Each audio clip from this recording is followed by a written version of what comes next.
तो hi guys, welcome to my YouTube channel. तो आज આપણે પોલીસ ભરતીના રનિંગ વિશે થોડી વાત કરીશું। તો મારું ગ્રાઉન્ડ 5 તારીખે હતું ગોધરામાં।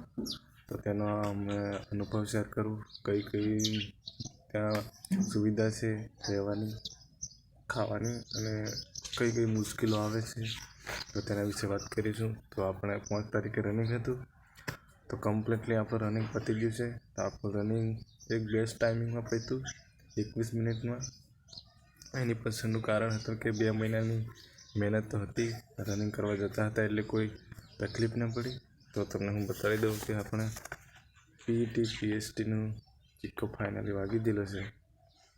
તો હવે આપણે રનિંગ ઉપર તો પતી ગયું હોય, તો હવે પરીક્ષા ઉપર વધારે ધ્યાન આપીશું। તો કઈ કઈ મુશ્કેલીઓ આવે, ઘણા મિત્રો ત્રીજા રાઉન્ડમાં થાકી ગયા હતા, તે બહાર નીકળી ગયા।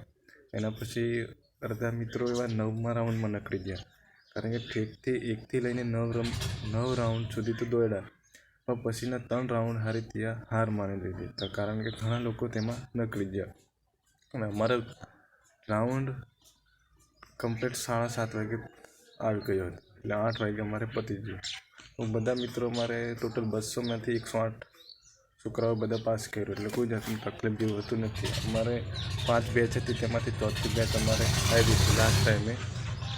તો પછી પેલા 9મા રાઉન્ડવાળા નીકળી જાય, ખાલી 3 રાઉન્ડ માર દેતા તો એમનું સેટ થઈ જતું, પણ છતાં પણ તે નીકળી જાય છે। તો ઘણા મિત્રોને એ જ કહેવું છે કે 9 રાઉન્ડ દોડ્યા તો ખાલી 3 રાઉન્ડ દોડવામાં શું વાર લાગે, તો ખાલી થોડુંક વીઠી લેવાનું અને ખાલી ઊભું રહેવાનું થતું નહીં, જે ઊભું રહે જ નપાસ પડે। બાકી તો પોતાની જે મેન્ટેન સ્પીડ છે, સ્પીડને મેન્ટેન કરવાનું છે, કંઈ બીજું કરવાનું ન મળે। તમે ઘેર દોડેલા હશે તેવી 24-25 મિનિટમાં તમારું પતી જાય, તો તે જ ટાઈમ તમારે ત્યાં જ આવશે, પણ થોડો ઘણો ઓછો થાય એ સંભાવના છે। બાકી ઘણા એવા પણ એક પણ દાડો દોડવા નહીં જેલા હોય, પણ સ્ટેમિના ફૂલ હોય, બધા લોકો દોડે એટલે એ પણ દોડી જાય છે, તો એવા બી હોય કોઈ અપવાદ।